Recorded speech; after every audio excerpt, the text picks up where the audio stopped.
11, 10, 9, 8, 7, 6, 5, 4, 3, 2, 1,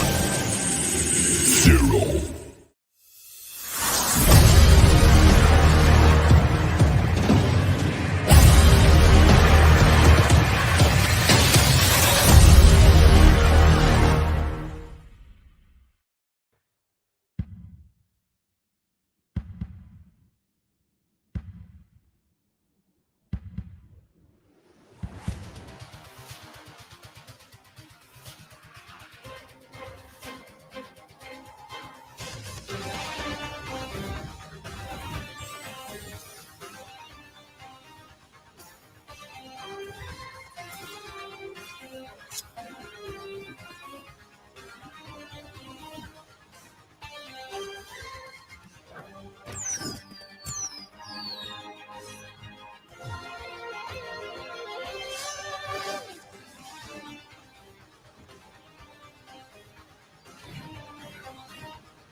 What is up, everybody?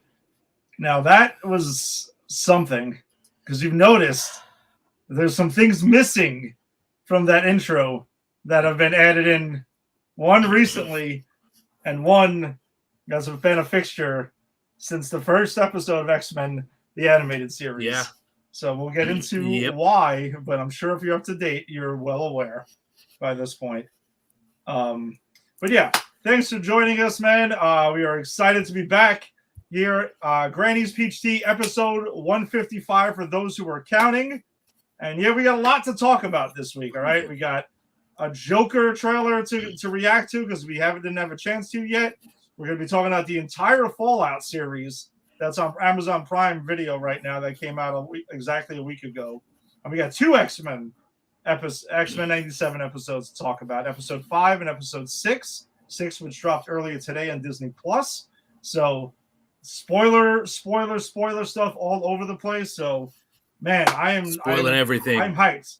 Spoil everything, baby. Spoil everything. We are holding nothing back tonight. Spoil everything. Look, all the secrets come out. You want to know who killed JFK? You'll find out. You want to know what really happens in the Bermuda Triangle? We're spoiling that shit too. Everything is spoiled tonight. We're like Nick Cage at the end of The Rock when he finds the fucking microfilm. We're fucking going through all of it. Yes.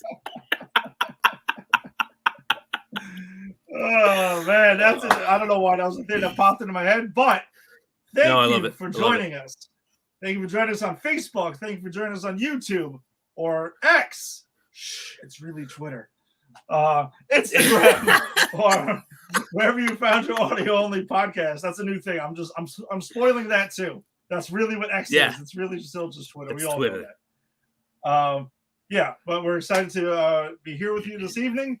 I'm Ed, and with me as always is Jason. Jason, what is up, man? What's going on? How's your week been? My week's been all right. You know, I'm going on break soon, which is nice. Taking tomorrow off so I can go to my son's school and read to him. Oh, nice. So, you know, I'm always excited for stuff like that. Excited to talk about Fallout today. You know, a little behind the scenes business. Usually Ed picks what we watch because he's more of the comic book guy than I am. I admit that. But I'm more the video game guy. So they're like, it's really up to me to kind of bring these video game shows to this show. And when I saw this, because I'm a huge fan of Fallout, I was like, Ed, originally it was supposed to drop on the 12th. So it was originally supposed to drop on my birthday. It's like, Ed, your birthday present to me this year is that we're covering Fallout.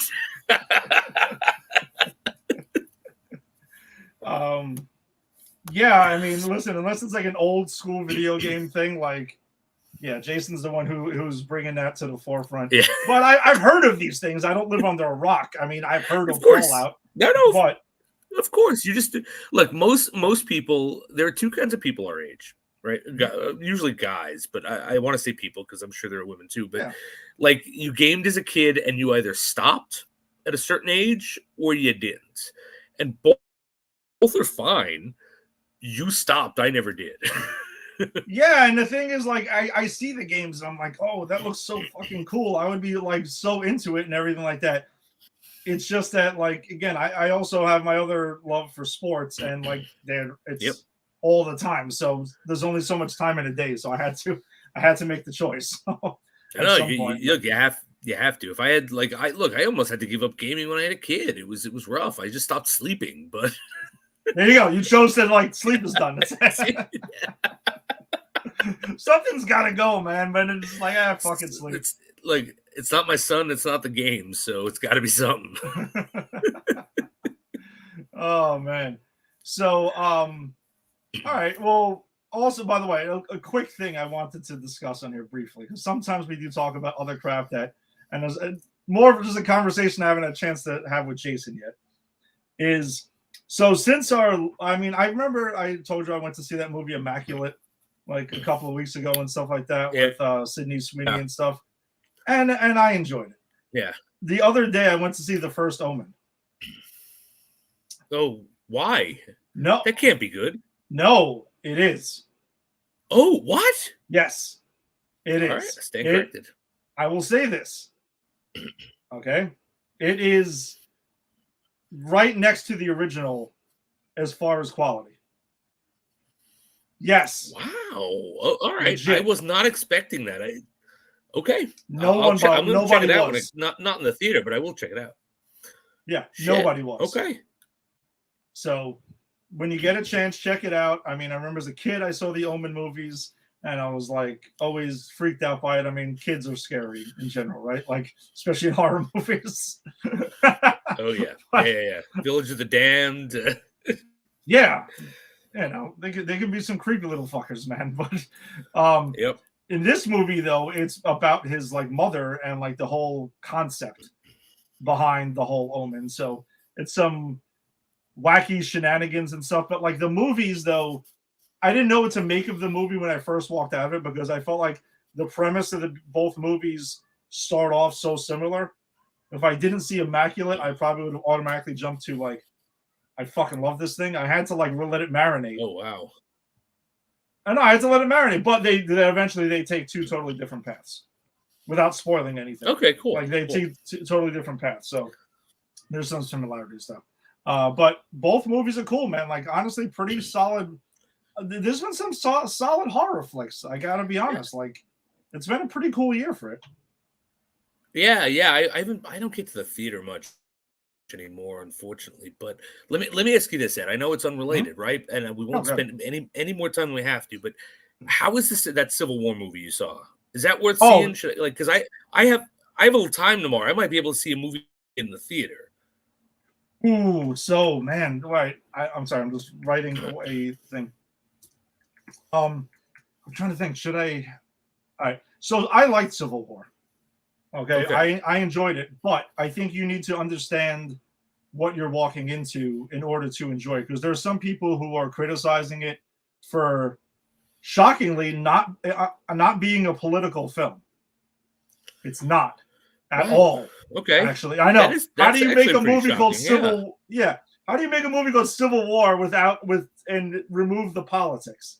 Yeah, So, in America specifically. And today, like in this day and age. So I think right, exactly. So the interesting choice that the filmmaker went with is they tell it through the lens of a photographer and a group of like photographers and reporters. So remember, their job is supposed to be not taking a side. To be non-partial. Okay. Impartial, right? Like that's supposed to be the plan. That's interesting. So, and Kirsten Dunst, show related, obviously. MJ, Tobey Maguire. Yes. There we go. Jane. Find a way to tie it in somehow. She's the main photographer. She's the one that we follow.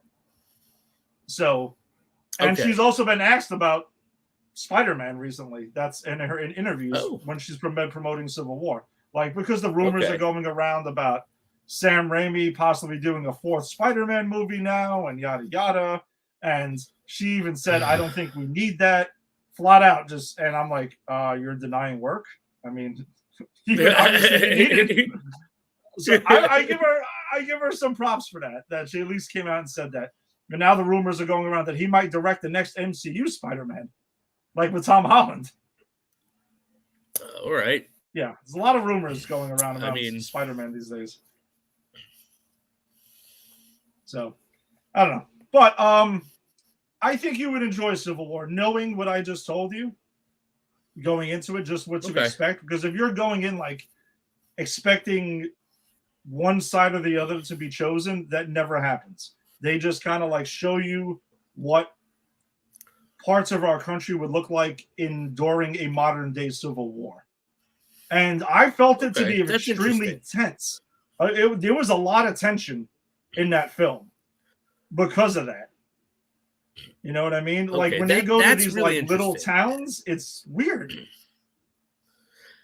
You know what? I that actually you sold me on it. If I can tomorrow, I think I'm gonna go check it out because I mean, look, obviously, if you're making a movie about the Civil War and you're in Hollywood, you're clearly on a side, right? Yes. So I think it's really smart to make a movie that just goes, hey, let's just explore and see what it would look like, and you can make your own decisions. I really dig that, actually. Yeah, so did I. And the thing is, like, I didn't know what to expect when I first, like, when I saw the trailers, I was, like, sucked in immediately because it's a beautiful movie. Like, it's a well-made movie. It's, like, A24's highest grossing movie and biggest budget movie yet. Because they usually like art house films and things like that. So they really swinging for the fences with this thing. But they, I think it was just the very smart choice to go with, you know, to stay impartial and say, screw it, we'll just go with that. And some people, that's upsetting some people because I guess they wanted the thing they complain about all the time. Right. Well, that's the thing is people on both sides, I'm sure, are pissed that it's not favoring their side. Now, it's ironic when the right does it because everything is so fucking woke. And I'm even going to talk about some stupid shit I've seen on the internet about how woke the Fallout show is, which is fucking ridiculous. But yeah, so it's ironic that like it's so woke, except now I want it to be political because I want it to follow my side. And then you have on the other side, I'm sure, like, you know, no, how could you not say bad things about the other people? We're clearly right. It's like, well, no, I personally think, and I haven't seen it, but it sounds like you really liked this about it. I did. Is that the fact that it is presenting what it is, like it's not making a moral judgment. And I think you don't have to, like, you can make your own moral judgment, right? Like, exactly. I don't need someone to tell me what's right or wrong in a movie. I know what I think is right or wrong, and I can make that judgment call for myself. Yeah, because even in the movie, again, without spoiling it, is there's the Western Powers, it's called, I believe. It's Western Power. It's California and Texas, which don't politically align. So, but that's what I'm saying. I think they do that on purpose. That's the choice to say you can't make you think that this is it. And then like Florida has their own thing too. And then there's like the rest of the country. Yeah, I mean, well, look, let's be clear. If a civil war ever happened, Florida would become its own fucking thing. It would become its own country.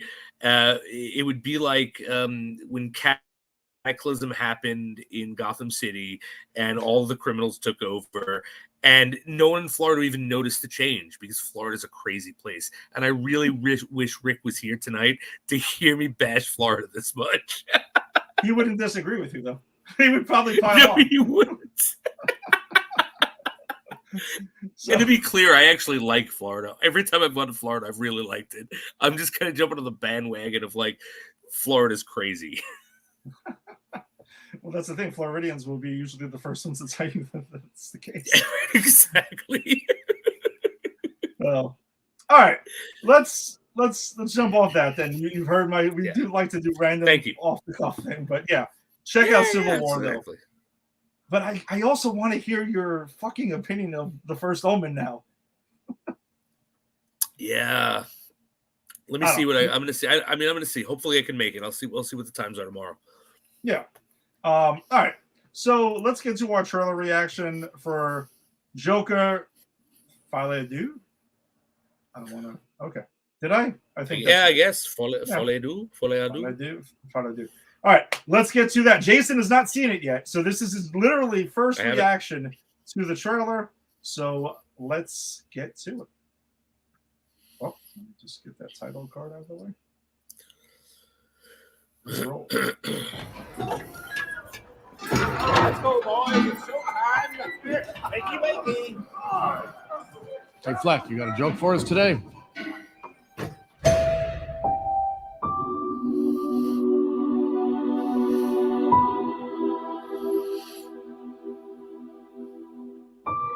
We use music to make us whole, to balance the fractures within ourselves. I'm nobody. I haven't done anything with my life like you have.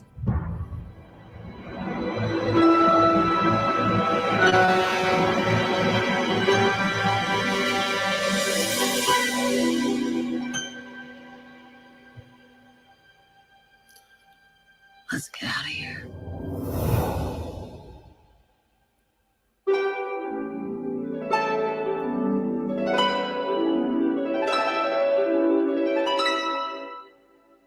What the world needs now is a little sweet love. It's the only thing that there's just too little of. What the world needs now is love, sweet love. Tell us, what's changed? Are there? I'll tell you what's changed. I'm not alone anymore. That's what we should be talking about.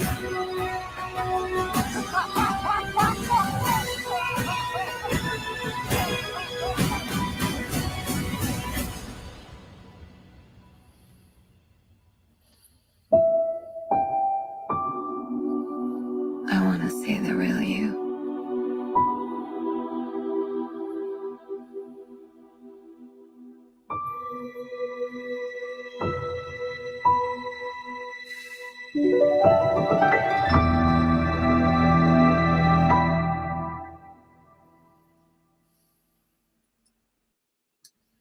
All right. Jason, you can start off. Wow. All right. So I'm going to say this. I have no idea what this movie is about. And I'm fairly sure 85% of what we saw is part of like some delusion or something. But having said that, this looks super cool. It looks really interesting. I kind of want to see what they're going to do with it. Like, I know that they've changed Harley. I think I did read that Harley is not a doctor. She's another patient. I'm okay with that. This is an Elseworlds thing. I mean, this is not really a Batman proper thing, so I'm fine with it. I think this looks cool. It's weird, and I love musicals, and I love weird shit. I love that first Joker movie. I really like Lady Gaga. I'm not even gonna lie. I think she's super talented. Even as an actress, I've seen her in a couple things. I've really liked her, and clearly, the what's his face plays the Joker is fantastic. Joaquin Phoenix. So yeah, I mean, this made me excited. I'm not gonna lie. I don't know what this movie's about. I don't know how much of that trailer is actually part of the plot. But this as a trailer has got me more excited about this movie. Yeah, and for the record, for those who may or may not remember who watched this previously, when this movie was announced, Jason, you were kind of seemed like you were steadfast on not wanting a Joker sequel, but I feel like you're warming up to the idea now. I didn't want a Joker sequel. I didn't think it needed one. And that's the thing. If they can do something, and it looks like they're doing it or trying to do it, which is what's making me interested. If they can do something that adds on to what they did, and it's not just, oh, hey, everyone loves the Joker, now this made money, let's make another one, but like add to what you did, because I think that first Joker movie, which again also I did not want and Neither thought did was I, going to be at terrible all. I thought it was stupid. I thought it was a stupid idea. Yeah, same here. But I was wrong. You were wrong. It was a great movie. And it was great because it, in my opinion, a lot of people don't like it. I know it's very divisive, but why I like it so much is because it takes chances. It does something different. It gives us a fresh take on it. And my fear with getting a sequel was, well, we're getting a sequel because this made money. So, you know, now it's going to be the Joker, boys. You know, it's like I don't want the Joker. I want this Joker. I want Fleck. I don't want, like, I'm going to say this. I don't ever want to see this Joker fight Batman. I don't ever. And you know, if it's done and it's great, I'll tell you I was wrong, like I just did about the original Joker. Mm-hmm. But what I like about this is it just seems like such an original take on the character, and a really interesting character study. And yeah, I mean, looking at this, it makes me interested and kind of go, okay, now maybe I was wrong about it, because it looks like something I have never seen before in a comic book movie. And I think that's kind of what we need right now. So yeah, it's changed my mind. Yeah, I'm going to agree. I was, like you said, I fully admit, when the first Joker movie was announced, I'm like, we don't need a Joker origin movie. It's better he doesn't have an origin. Yes, I'm well aware the comics started to delve into an actual origin in the three Jokers. I'm fully aware of that. But I was like, we don't really need this. And then I was proven wrong. I gave the film a shot, and I was like, wow, this movie, I love this movie. Did. And I'm gonna tell you the truth, I don't know of anyone who's actually watched it and has disliked it. The only couple of people I've known that have bad things to say about Joker are people who actually haven't watched it and are just sticking to that original concept, like me and you had. You know what I mean? Because and you were in full agreement that we didn't think it. We kind of went into that movie begrudgingly and walked out like, wow. But there's a big deal. Like you have to, like, you can have preconceived notions. That's human. But if you're going to stick to them and never see it, then you really can't have an opinion on it. Like, I'm of the opinion that you really can't have an opinion on something you haven't experienced, like, and think that it's more valid than someone who has. Yeah, that's insane. Like, it's insane to do that. I mean, I'll joke around about certain things, but like, I'm not serious. Yeah, I'm not serious. Which is why I love what we do with this show, is that we actually will watch whatever it is and give you the honest opinion of what we think of it, even going back to the old stuff. But this trailer definitely. I know, and I think it's important that both of us are very open to admitting when we're wrong. Yes. Because I think that's a problem some people in fandom have. It's like, no, I'm sticking to this because I'm never wrong. And it's like, no, I mean, fuck, we change. I mean, I'm watching stuff now that I watched when I was a kid. Some of it I love and some of it I don't. And I used to love it then and I don't now, and vice versa. And it's like, well, it's because I've changed and times have changed. I think it's important to reevaluate your opinion every now and then on things that you want to talk about, that you want to be an authority on. Mm-hmm. And that's why it's important that we literally rewatch every movie and stuff that we review on here, because you're right, things can change. Who knows? But as far as this trailer goes, I am definitely more excited for this film after seeing this trailer. So the trailer definitely did a phenomenal job with this. It's interesting, like you said, Lady Gaga, very talented there. Also, their dynamic between her and Joaquin Phoenix should be phenomenal to see. I am curious to see if it does appear like Harley is going to be a fellow inmate. But I'm curious still to know if they maybe give us a little background that she was a doctor, and that's the part they focus. I don't know. It's not mandatory. Yeah, I mean it's not. I mean, look, if this were a Batman proper movie, or if this were, like, in my opinion, the proper DC universe, and they made this change, yeah, I'd be pretty pissed unless it worked so well I had to eat my hat, right? Mm-hmm. This is something completely different. That's what I like about it. it can kind of do whatever it wants to make the story it wants to tell make sense, because the story is and the characters are the important part, not the comic bookness. And that's kind of what I dig about these two movies that we really don't get in a lot of comic book movies, even the really good ones. Yeah. So, it's about the fandom and the comic books and what you expect. And what I like about this is, no, this is about making a movie that just happens to have the Joker in it. Yeah. And another thing is, Todd Phillips, when this trailer dropped, the director did comment and say he addressed the whole musical thing. He said he wouldn't really call it a musical. He said music is involved in it, right? There's supposed to be like 14 cover songs kind of, but he wasn't know if he'd go as far as saying it's like a full-on musical. So for someone, I know you like musicals. I don't particularly like musicals, but in certain ways I've been open to the idea. Like I saw Wonka. I enjoyed Wonka. There's a lot of musical numbers in there, but I still enjoyed it.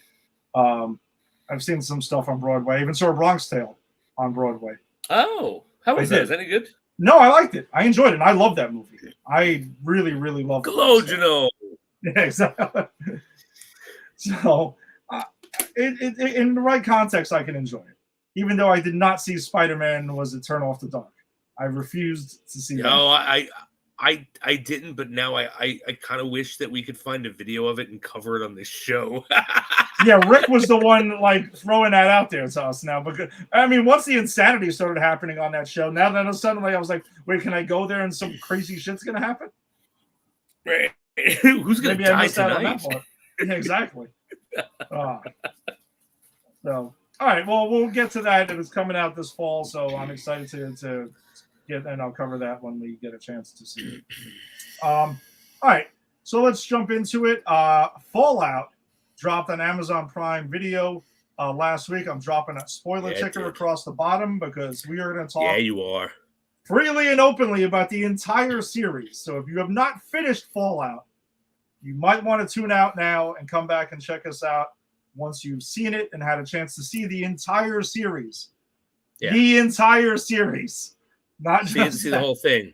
Yes, see the whole thing. So go back, see the whole thing, and then crawl out through the fallout back to us. It's one of the songs on the soundtrack. Okie dokie. All right. So I guess we can talk about it openly. We don't have to go scene for scene. Jason, you're going to walk us through a lot of this because you are one who's played the Fallout games. I have not. So full disclosure also, I have not. So I'm coming into this. My point of view is strictly judging it as a TV series. Jason, you have something to compare it to. So go ahead. I do. And just for our Fallout listeners who like Fallout, I know this is important. I am a fan of Fallout 3, New Vegas, and Fallout 4. I never messed with 76 because of all the glitches and bugs and all the issues, but I always give Bethesda a couple of years to get their shit together because if you played Bethesda games, you know what I'm talking about. But it's very important because New Vegas fans are like, I'll kill y'all. I'm in the NCR or whatever. I'll kill you if you don't like New Vegas. I love New Vegas. I do play mostly 4 because that's the one on a PS4. That was the one I started with. But I'm a fan of all of those games, okay? So that is the opinion I am coming with, a fan of all 3 of the big, important Fallout ones. Okay. So what were your overall thoughts on the series then?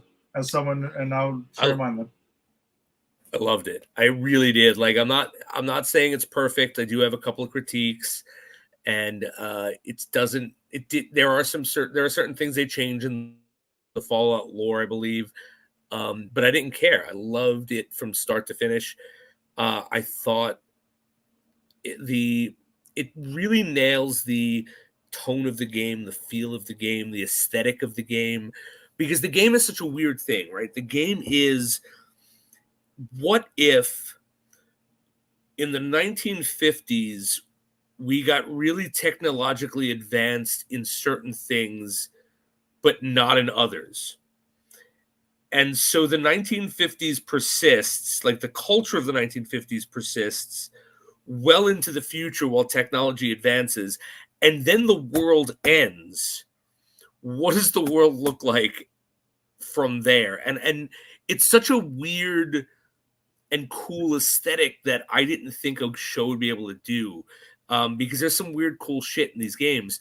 But this show nails it, I think, really perfectly, from the television spots and everyone smoking, and a lot of the technology looks exactly like it does in the game. I love the characters. Like the only character in this show that you could say was in any of the games was Dogmeat. Dogmeat's in every one of the games in a different iteration. And it wasn't like a remake of a show of a game. It was its own thing in the lore of it. And I think what it does is so interesting and so cool. It gets everything like so right. And I just enjoyed it. I love the acting. I love the look, the aesthetic. I loved, and again, there are problems, and we'll talk about it when we critique it. But I loved almost everything about this. All right. I had a blast. No pun intended. Nice. I had a blast with this show. Exactly. Yes, I know. If your thumb was it you run. No, and if it's really, not, then don't bother. You're dead anyway. Yeah, exactly. I know. I really, really love this thing. I had a fun time with it. I was hooked. And I've said before, I'm not one who binges and stuff. And I was trying to break it up at like 2 per day, because that's kind of usually how I like to do my version of binging. But there were times where I wanted to watch the next episode. I was like, It's there. I'm like, can I fit in another episode? Maybe. Yeah, I had a wild time with this. This show, the tone of it is a crazy show, but like really well done. Like it's all over with a lot of things, but not in a bad way. I think the performances of like the main cast, especially like our 3 main characters that we seem to follow, which I guess Lucy is the main character, but I kind of felt like it was all 3. So if we're going by game logic, Lucy's the main character, because in most of these, your Vault Dweller, the setup of almost all these games are, except for New Vegas. New Vegas is a different animal. Saying that now because their fans are a different animal as well. Mm-hmm. But almost every other of them, the setup is your Vault Dweller. Something happens, you have to leave the vault and go out into the wasteland. Okay. New Vegas is a bit different. New Vegas, it's a courier who already lives in the wasteland who gets killed and resurrected. And I'm not gonna. No, he's not a ghoul. They shoot him in the head, but there's like some circuitry in his head that gets repaired. Like it's Fallout. Great game, but different setup. But based on the setup for all of the Fallout games, except for New Vegas, Lucy is absolutely our main protagonist. Okay. I enjoyed it to the point where I went into this thinking, all right, Lucy's probably our main character. It seems like that's her point of view we're going through. But then as the series progressed, I kind of felt like there was no main character eventually. Like I kind of felt like it was all 3 of them in different ways. And especially Cooper. Like the ghoul Cooper's the most interesting. Yeah, he was I think all 3 of them were very interesting in different ways. All right. Maximus became extremely interesting to me. Yeah, because of his moral, like the way he saw himself and the way everyone saw him, and like his whole thing with the Brotherhood and the way Lucy saw him. And it became very interesting to see what that was. And yeah, the cameos that are in this, like we get Michael Rappaport. I was like an asshole Titus in the first episode. So funny. That was so hilarious. Funny. And I think no one plays an asshole like Michael Rappaport. He was great. Absolutely not. We get Fred Armisen playing a weird guy who runs a radio station, which, again, one of the things in these games is you actually can listen to this music. So, like, the jazz music and the classical music. And I love that moment of Fred Armisen going like, but yeah, you see, it's the records from before the war. Do you hear the pitch? And it's like, oh my God, this is a conversation you'd have in the game with someone. It was so funny. That's awesome. I had a feeling because like before I retired from video games, because I mean I play old video games once in a while. That's what I'll do, like arcade game shit.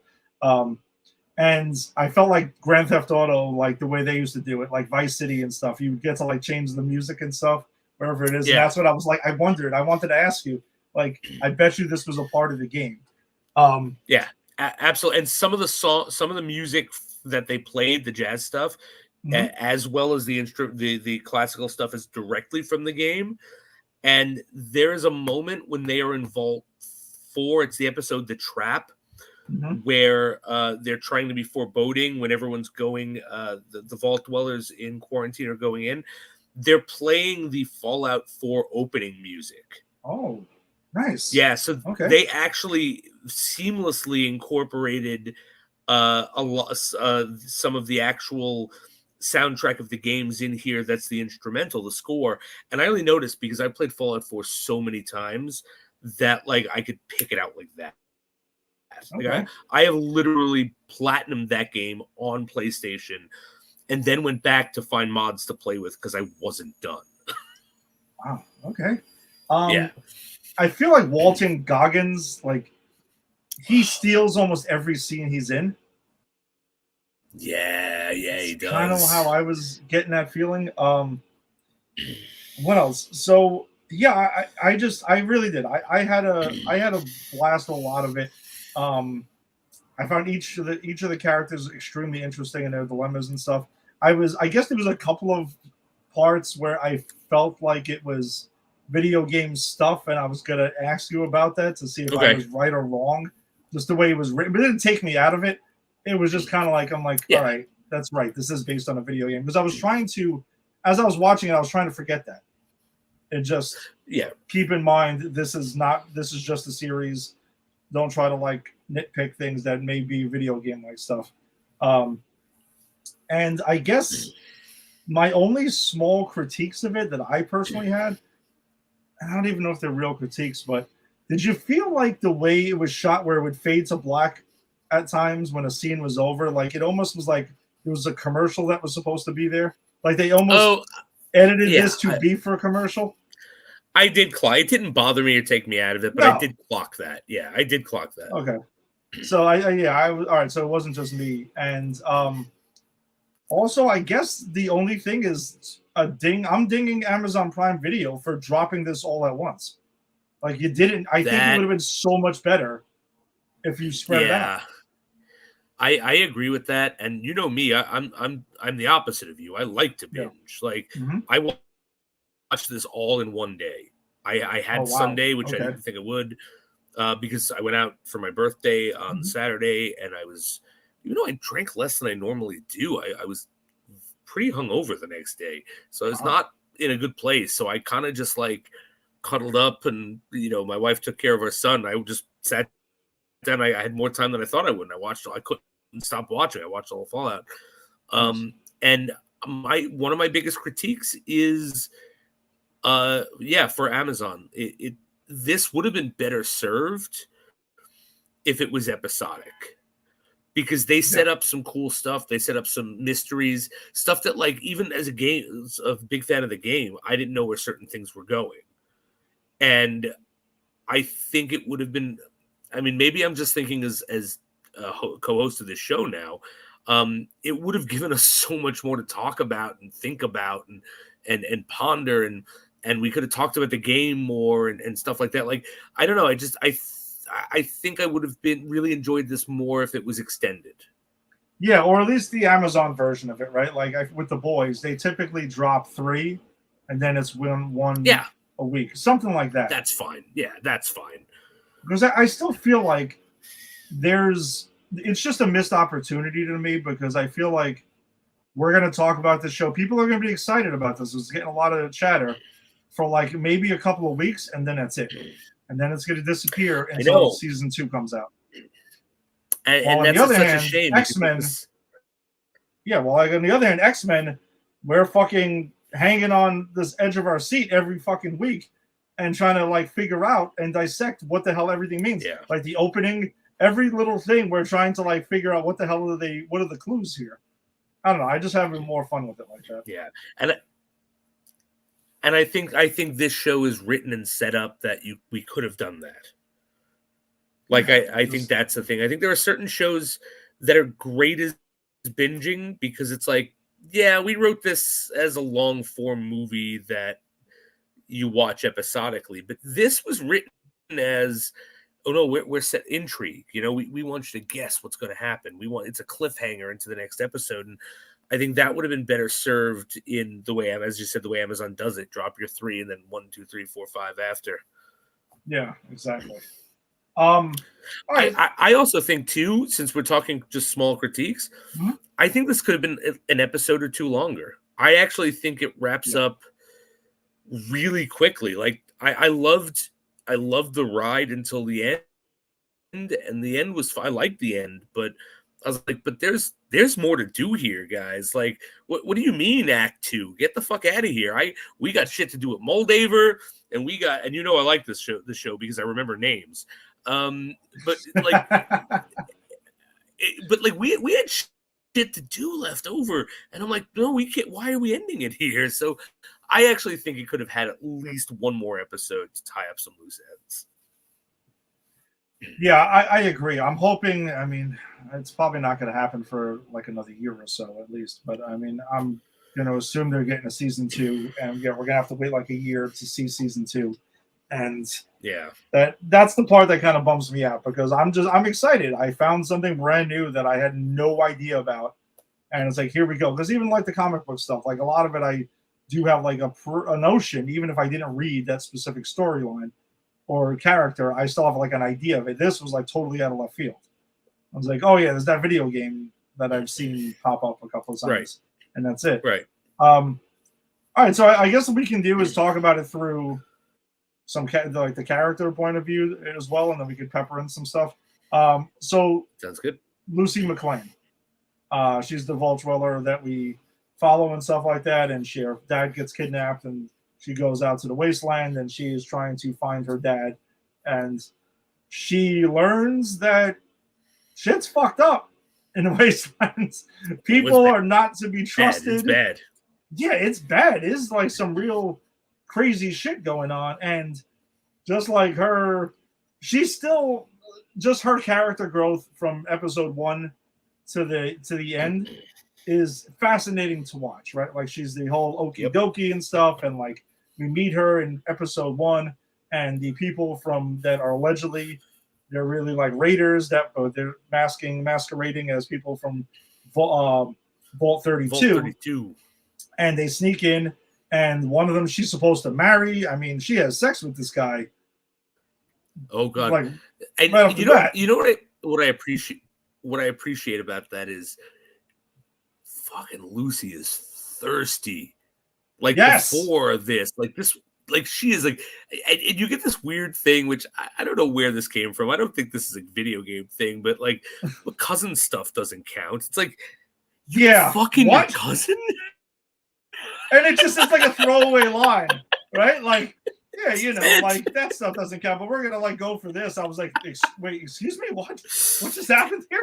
And then, oh my, like when they go back to her room and she's talking and he just strips and she goes, all right, okay. Doesn't she say okie dokie? And then she's so thirsty. Oh yeah, okie dokie. That's it. I love the fact that they made her so fucking horny. Yeah, it's just, but she's like, whatever, like about it. It's like, all right, we're done. That's what we got to do. And then immediately afterwards, where she finds out like something's up immediately, and then whatever. Again, shit happens. She finds her way. She has to go up to the surface, and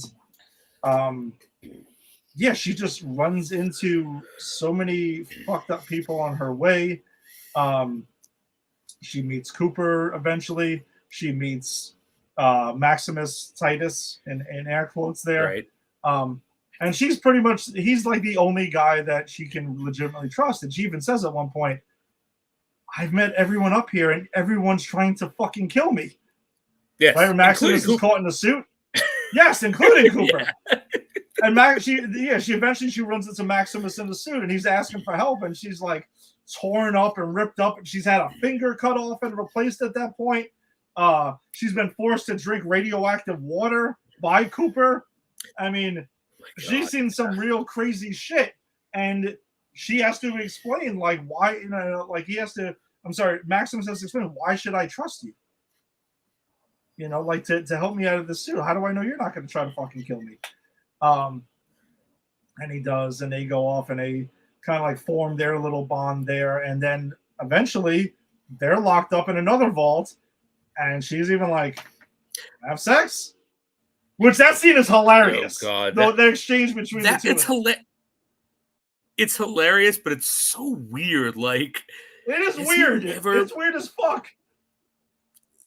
Has he never done anything? It's like, well, it happens to some people, not me, but your penis explodes. It's like, she's like, that's normal. That always happens.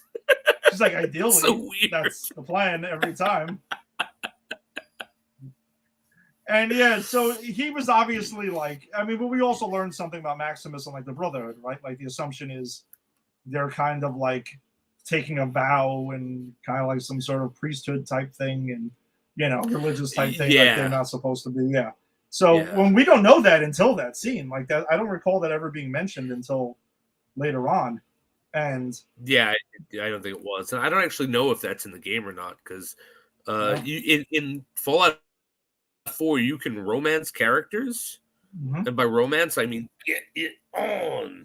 and my characters definitely fucked the all of them, but definitely the guy in the power suit, because you do get a companion in the power suit who's part of the Brotherhood. So I don't know, but that might be after he leaves. So you know what? I have to go revisit the game so I can really see. Nice. So she learns that too, and then she does stick to her morals though, especially specifically, do on one to others as you would like to be done to you. And that's an important thing that she holds true to the end, right? Like she really holds on to that thing. And that's important. Like I thought that was really cool that she still stuck to her morals despite all the crazy shit. And she's been pushed. She cuts off a guy's fucking head at one point. Yeah. Who requested as well. She's walking around with a dead fucking corpse's head to take it, to negotiate it, to use it as a negotiating tool to get her father back. Yeah, and I think it's super cool foreshadowing. And this actor, by the way, no one recognizes the guy whose head she cut off. He's famous from being in Lost. He was in also, I think it was like Person of Interest, and he also voices the Joker in some of the DC animated movies. Oh, does he? That I did not know. Yeah, he Michael Emerson. I believe it might be. Actually, what's it called? Let me just. Oh yeah, it was that one. It was the two Dark Knight, Batman: The Dark Knight Returns. That's where he voices the Joker. So not even like a throwaway one, like a main one. Wow. Yeah. Okay, cool. But yeah, he's a super cool actor. But I loved his character. Because I do want to. Oh no, so we're talking about Lucy. I'll get to him in a second. But what I liked about him and Lucy is when he meets her, he gives her a line that foreshadows her entire journey. He says, Vault Dweller, you're out of, I'm paraphrasing, but you're out of your league. You're going to get killed. You should go back. She goes, no, I have to find my father. I have to get my goal done. And he goes, okay, but this place changes you. Are you sure your goal is going to be the same when you get there? Yeah. And at the end of this show, her goals completely have changed because of her exposure in the wasteland and what she's learned about real life. And I just think it was really, really good writing. Yes.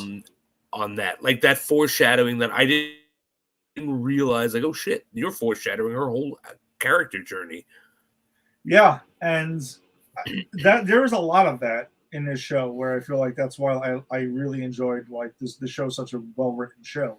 That there's a lot of foreshadowing and a lot of it, even like around the Ghoul and around Maximus. I felt like there was a lot of that. But I guess back to Lucy. Yeah, like her whole view of the whole vault situation and everything like that, as she learns by the end of it, of kind of like what they were about, and her brother also has his own, like, I guess for video games, sort of like a side quest of like uncovering the whole shenanigans, and we discover with him of what the hell they were all about. And that also ties into Cooper's, backstory that we see through flashbacks a lot, and everything unfolds. And we find out the whole thing with, I believe it was it Vault-Tec? Is the name of the corporation, right? Who's basically capitalizing on the end of the world about nuclear bombs dropping, and then we find out that they did this as a business thing. They're the ones who dropped the bombs and decided to wipe out their competition in that way, and also had everyone fleeing to the fucking vaults that they also built as well. Yes. Fucked and they up built shit. very fucked up shit. And they built these vaults to reshape the future in the image each vault owner wanted. Yes. And that is a staple of the game, where like every vault, except for I think the control vault from Vault 76, Fallout 76, has this terrible fucking backstory and experiment. And I love that they go to the other vault, Vault 4, and they talk about it like, well, what's your, like the Cycloptic Overseer, which I love. Mm-hmm. But he was like, well, what's your vault's experiment? And she's like, what are you talking about? Like, no, that's the thing. Every vault has an experiment. You think it's great, but it's actually not. Yeah, that was, I mean, I guess I had some suspicions that something was up with the vault thing. I had no idea that it was this whole thing, that it was planned by them. That caught me by surprise. Yeah. I just figured there was some shady shit going on, especially around Hank McClane, who's the one who gets kidnapped here. Yes. Yeah, and then we find out at the end, like, he did some really fucked up shit. Hank McClane, played by the great Kyle MacLachlan. Yes. From Twin Peaks, from Portlandia. Like, I love Kyle MacLachlan. He was his image and what he's always played and what he's known for on screen from Twin Peaks and David Lynch movies. He was the perfect choice for the Overseer, because he has the ability to be really like sincerely like American apple pie, but he also can channel this darkness. I thought he was such a gem in this show. Yeah, he doesn't get like a ton of screen time, but he was really effective in the ones he did. And I'm guessing in the second season, he will have more screen time because of the way that the series ends. Right. You know, that he has the suit and everything. And I guess, what else around Lucy? Yeah, I mean, again, just her entire journey and the things that she learns about people. And by the way, is the whole cutting off the finger and getting it replaced, is that in the game? No. Okay, I kind of felt like that was a thing where I'm like, that might be a video game thing. Yeah, no, not that I remember, unless I'm not remembering something or I missed a side quest or something. But the thing that is in the game is Codsworth, the robot. Okay. Codsworth the robot is, that's a big part of the game. Like in Fallout 4, you can get one of those as a companion. Oh, okay. And I guess that would take us to, you want to go to Maximus or you want to go to Cooper next? Let's save Cooper for last. Okay, that's fair. Yeah. So Maximus is who we meet, is he's a squire at first, and he wants to become a squire actually. Yep. And the Brotherhood of Steel. And they're kind of like this whole, like I mentioned before, like this whole like seemed like a religious type group, but they all have these like kick-ass robotic suits that are there, and they're kind of like somewhat militant with this type of thing. And there's a spot open for a squire, and then the one guy gets his whole foot ripped up, and it looks like it was obviously Maximus, who's the one who sabotaged the situation, and he ends up getting the spot because the other dude is injured. Right. So, did you think it was him? Not for a second. Okay. Only because this Maximus is so clueless. He's kind of like a puppy dog. and that was his friend. Like they established that was his friend, and so I actually didn't for a second think it was him. I actually thought it was the guy who becomes his squire later, the bully. Okay. So I'm gonna be honest. I thought it was him eventually because I guess it's the whole thing with Maximus, right? Like my view of this character throughout the whole thing was kind of like he is a puppy dog and he is very naive to certain things, but he seems like he will do what he needs to do or do whatever it takes to get what he wants. Like that's why I felt like he was a really interesting character because it's almost like he will do bad shit or perceptively bad shit if it will get him to what he needs, or he'll lie at times to get what he wants. But then but you also kind of see he has a good side to him. Like overall, he's trying to do well, but yeah, we'll do fucked up shit when it's there. And see that the thing about him that I saw was he saw himself as a good guy. He saw himself as the knight. And so I actually do understand that. I think like it's in his moral compass as the good guy, the knight, the guy who has to defend himself. Yeah, it's okay to let Titus die because, well, I just saved Titus's life and he's threatening to bury me. Yeah. He's threatening my life while he's dying. I'm gonna, yeah, so fuck you. I'm just not going to help you. And also he takes in the vault, he completely takes their power core to power his armor, but he does that to save Lucy. And so I realized he had a code of honor. Okay. And because that character was his friend, it's like, I don't think he wanted that promotion badly enough to like every bad thing he does is in line with his code of ethics. And that would have broke his code of ethics. So that's why I didn't think it was him.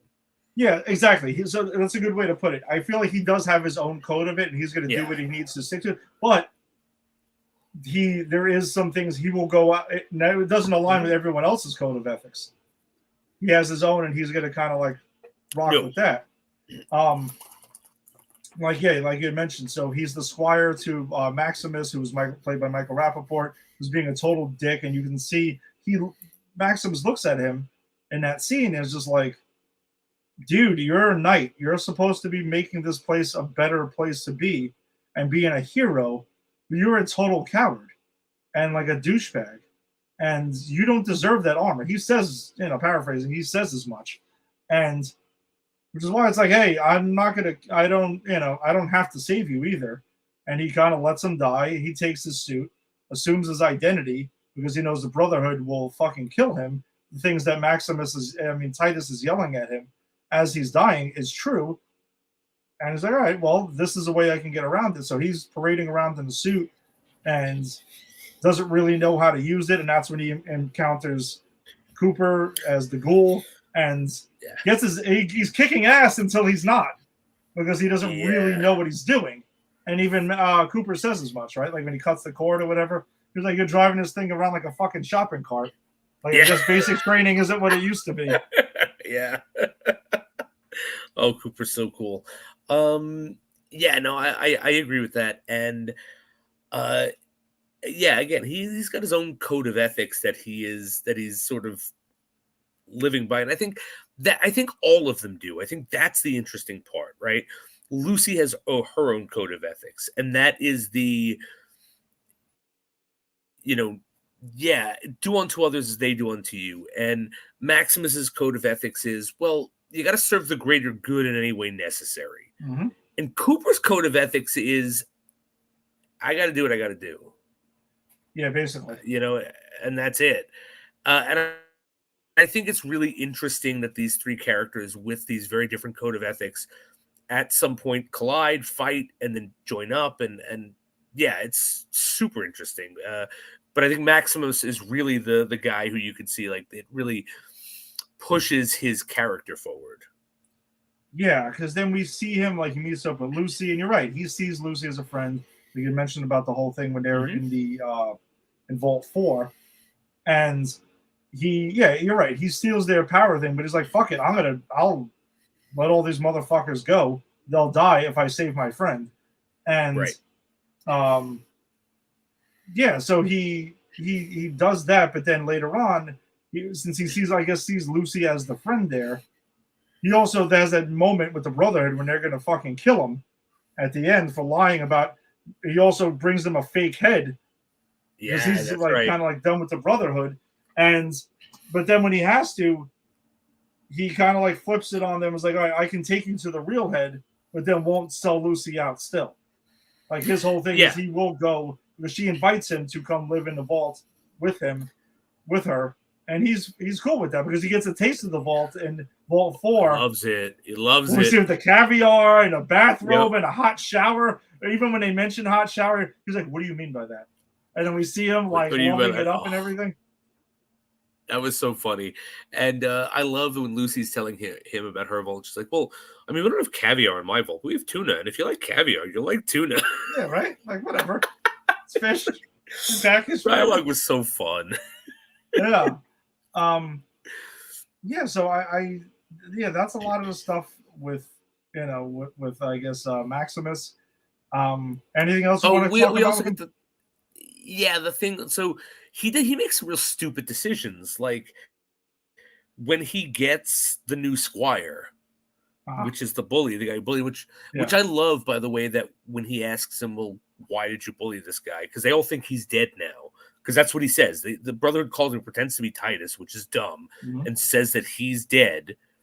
Not Titus, but Maximus, which is dumb.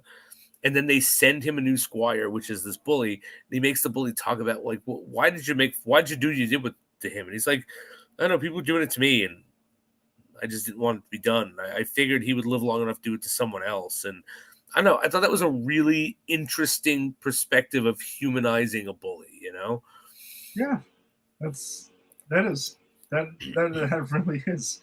And then that dude runs off, steals the fucking head. Because Titus is stupid for letting him into his secret. Like, Titus should not have told him anything. Or Titus Maximus, whatever. He takes Titus on, but because then he takes the stuff. He goes and gets his foot mangled by Titus Maximus, and then meets the chicken fucker and the chicken becomes fucker. A ghoul.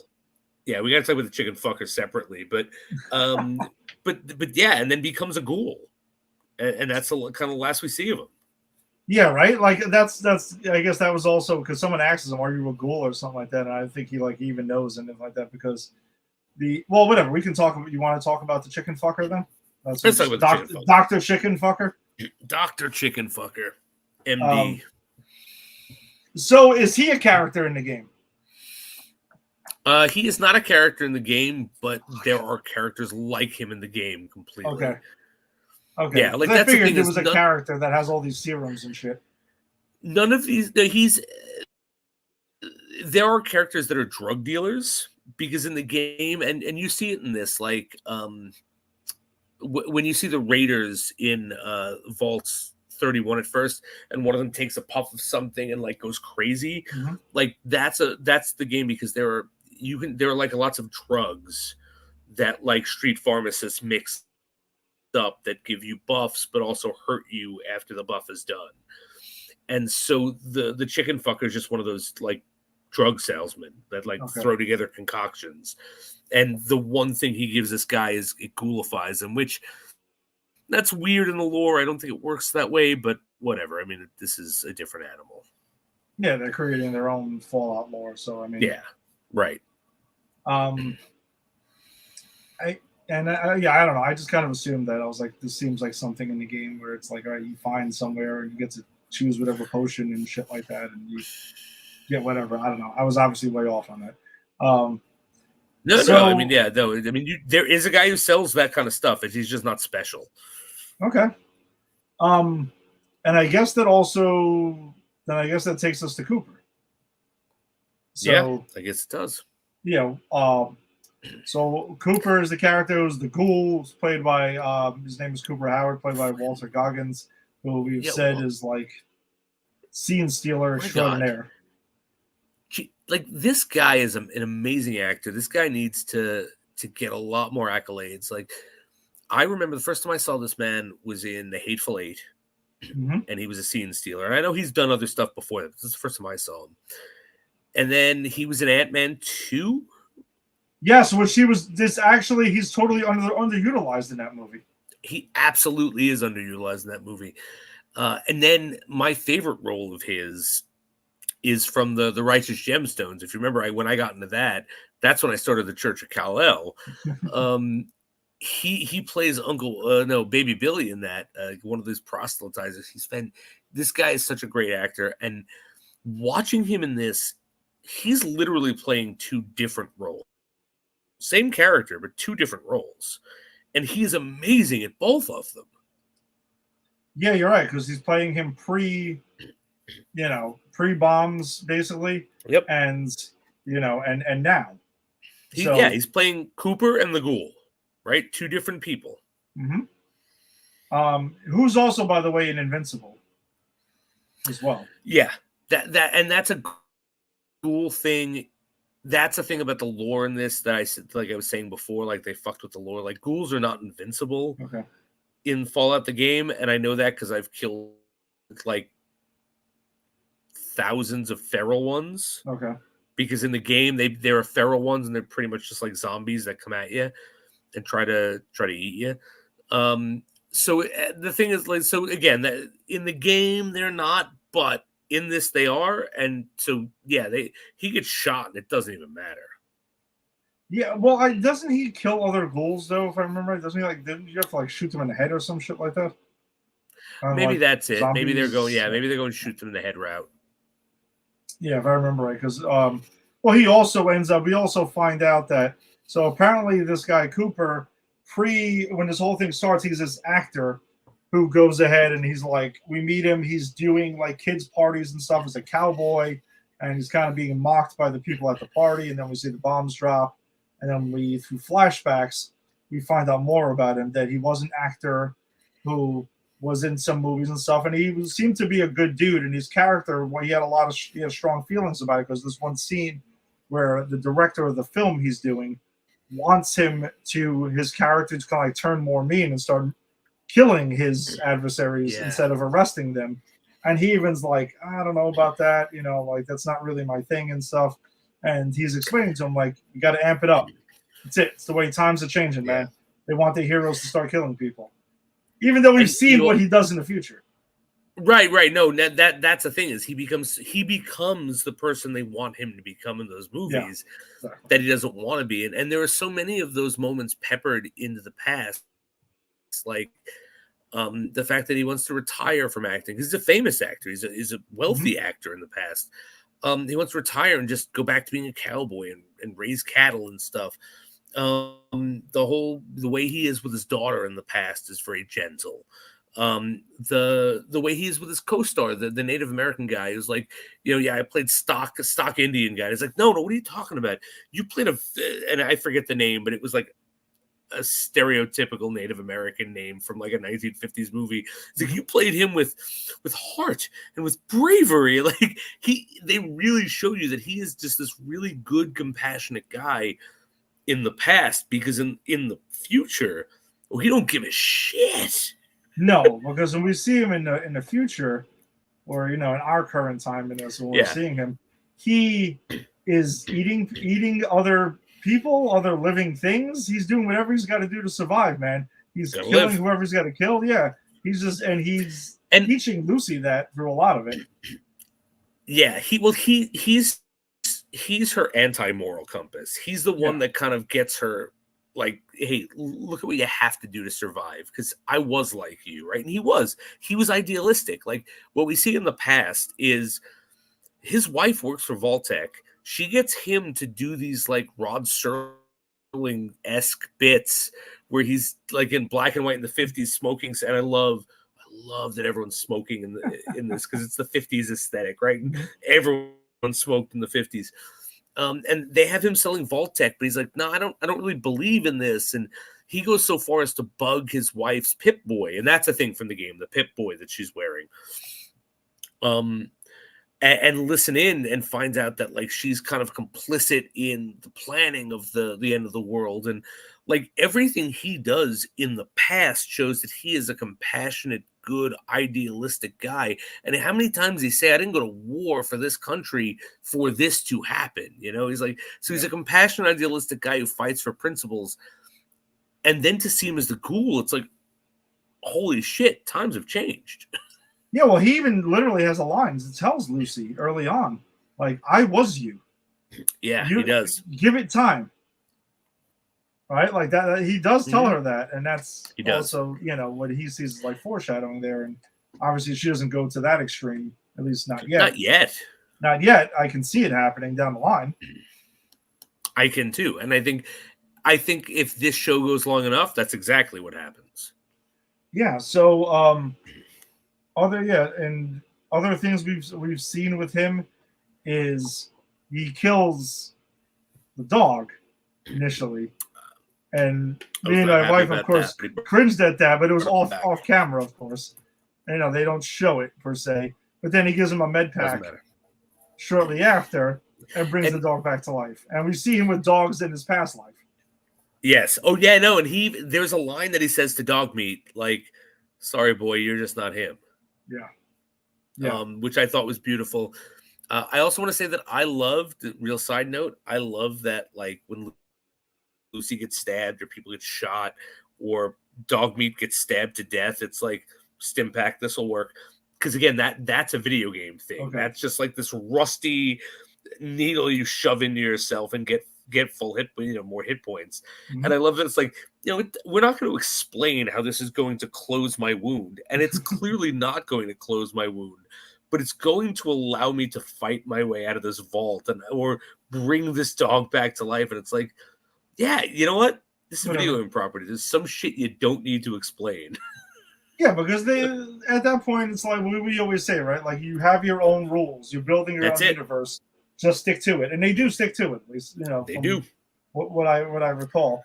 And yeah, Dogmeat is there throughout the whole thing and stuff, and his relationship with dogs in the past is solidified. Yeah. I love the way that his whole backstory unfolds throughout the entire series and is presented, and by the end of it, then you're like, he's not really the bad guy. Yeah. No. He's very much a product of the time, and he's also a guy who's lived 200 years. Are we 200 years after the bombs? Mm-hmm. And as a reminder, how we met this character, we don't know how long he's been there, but we meet this character. He crossed someone at some point who got him, shoved shit in him to keep him alive, and buried him alive. Yeah. And we don't know how long he's been there. So, like, it starts off with him clearly seeing some shit that would destroy any of us. Oh, so it's like, for sure. Exactly. So it's super interesting to see, like, no, like, that's another thing. It's like, I was never questioning, how did you get from that idealistic guy to this place? Because the first time I met you, you were dug up in a grave that you were stuck in for at least a decade. So, yeah, I get why you are the way you are right now. And it's great storytelling just by doing this one scene. Bang, now you get it. Mm-hmm. Yeah, no, they get right to the point with it. So you don't need, like, this entire, like, fucking thing about it. Right. So I guess side character type stuff. It was fun to see, I guess it's Leslie Uggams, who is actually Blind Al in the Deadpool films. Yeah. Yeah, it was cool to see her. I like that. She's Betty Pearson. We also get Zach Cherry playing Woody Thomas, who's also another person who's been in the MCU, who's popped in and out a couple of times as well. That's the big guy, right? Yeah, exactly. Yeah. I recognize him. I just couldn't place where I recognize him from. Fucking Eric Estrada. Yeah. Well, Chip's fame is in this. Yes. And I remember I had to do the X-ray thing, and I paused. I'm like, is that fucking Eric Estrada? Like, dan. I'm like, yeah, it actually is. There are some really fun cameos in this. I'm not gonna lie. I was thinking, I was like, where the hell was the last time I saw Eric Estrada around? I'm like, Jesus.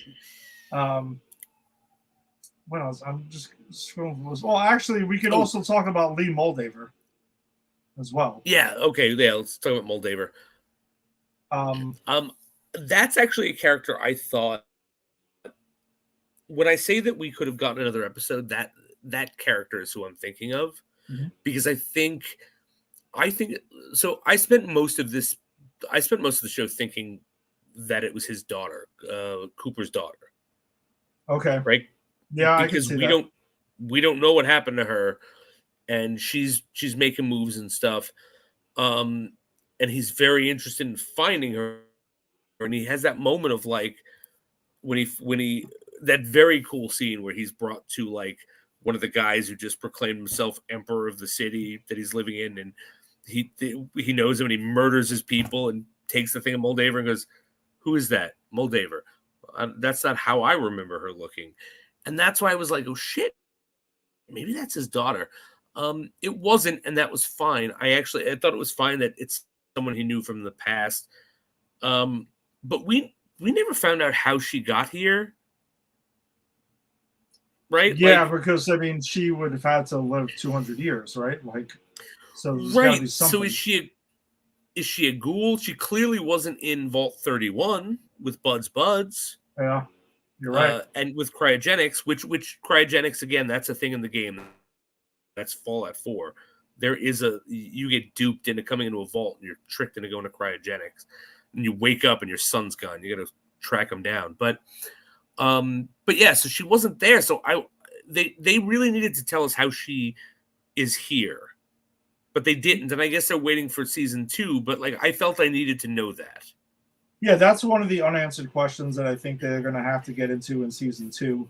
Also, where the hell is Cooper's family? Because at the end of in the finale, he asks, "Where the hell is my family?"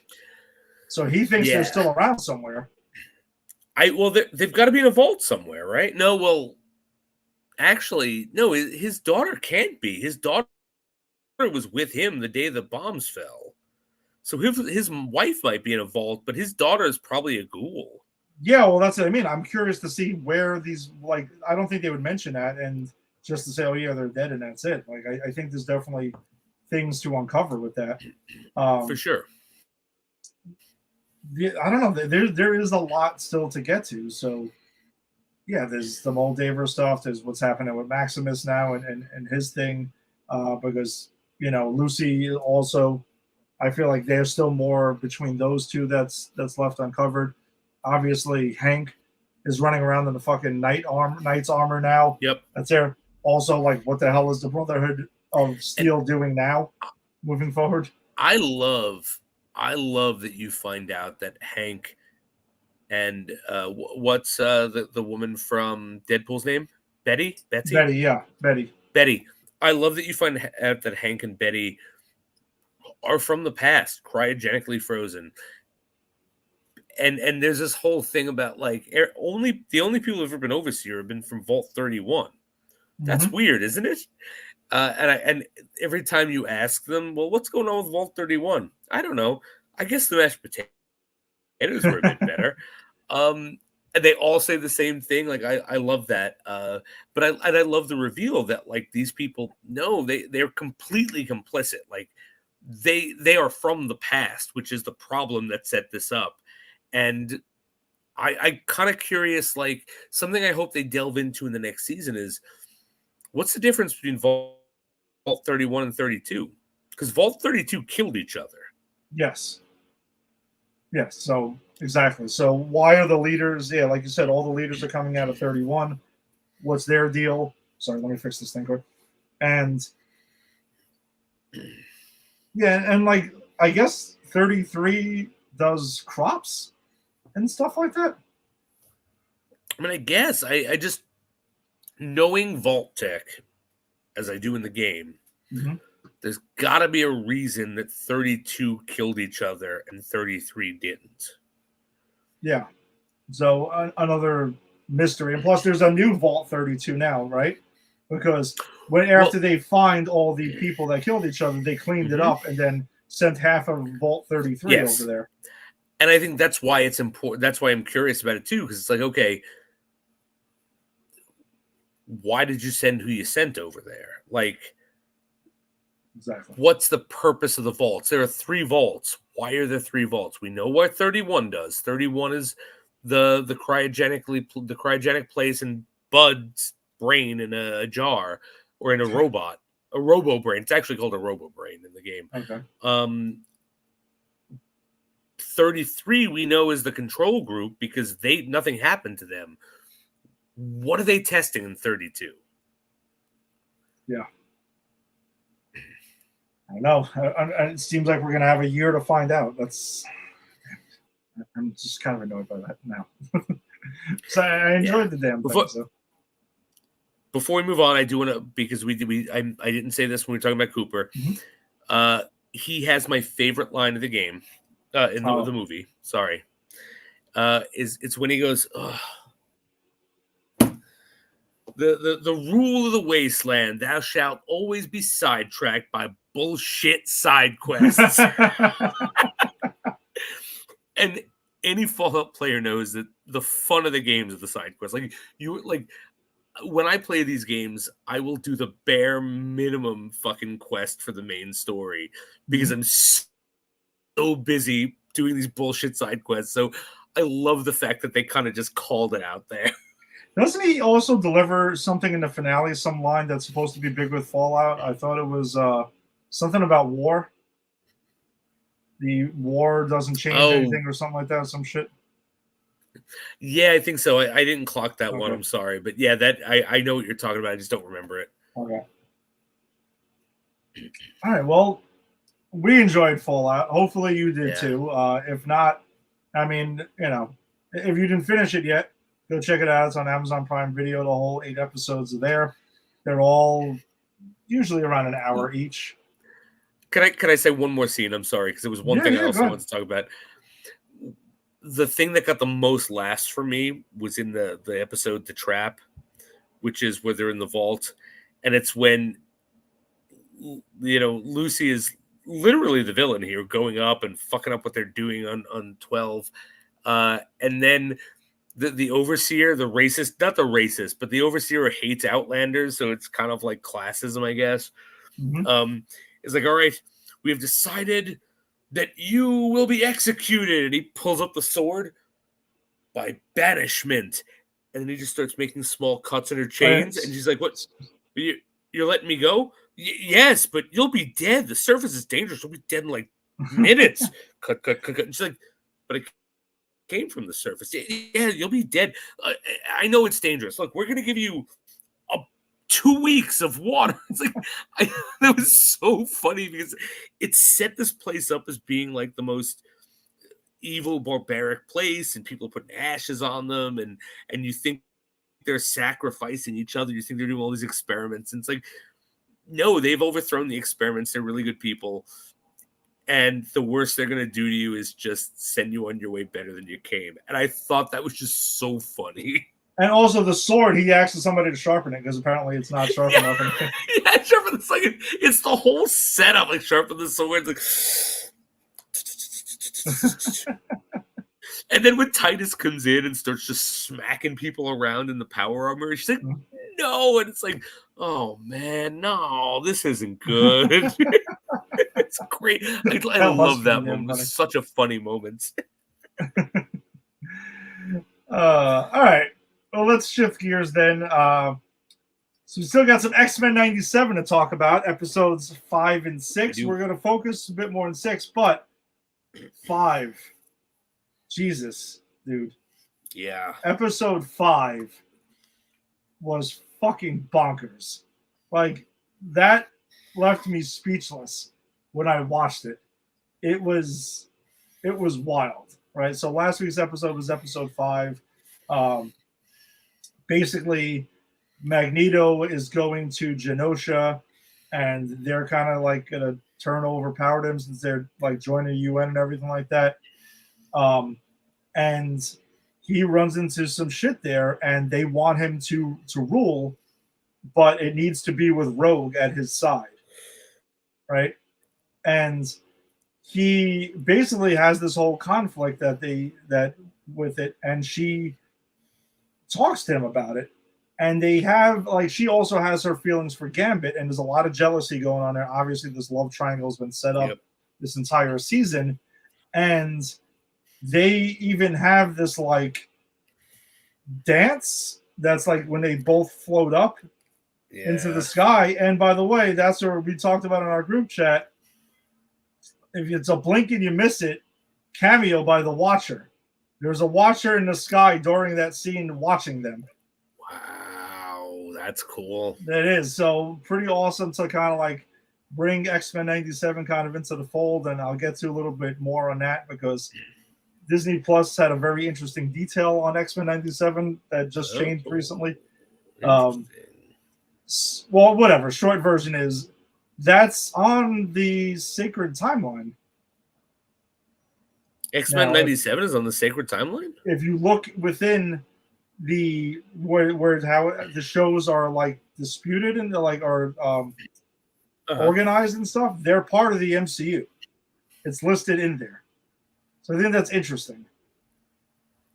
That's interesting. So wait, it's part of the MCU or it's part of the in MCU Sacred Timeline? So I believe it is listed. I think it's listed in the Sacred Timeline that's there, or in the MCU area now, not just like on its own thing now.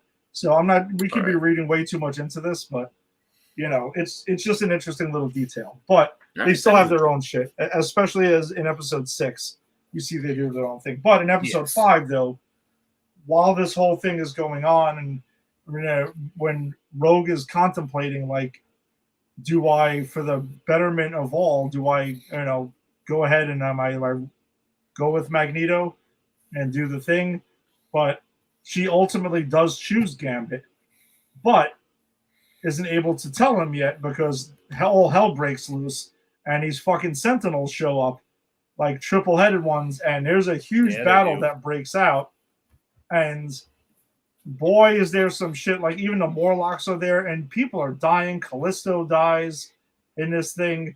There's a lot of Morlocks that get wiped out.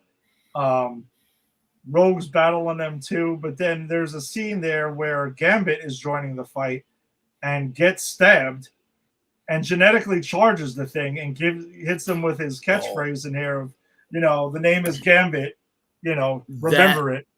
Was such a badass moment because no one could take down the super like master mold thing that was there. Right. And like the fact that Gambit gets skewered and he's just laying there and he's like, and like he knows he's gone, right? But he's like, the name's Gambit Share, remember it? He charges it and blows it up.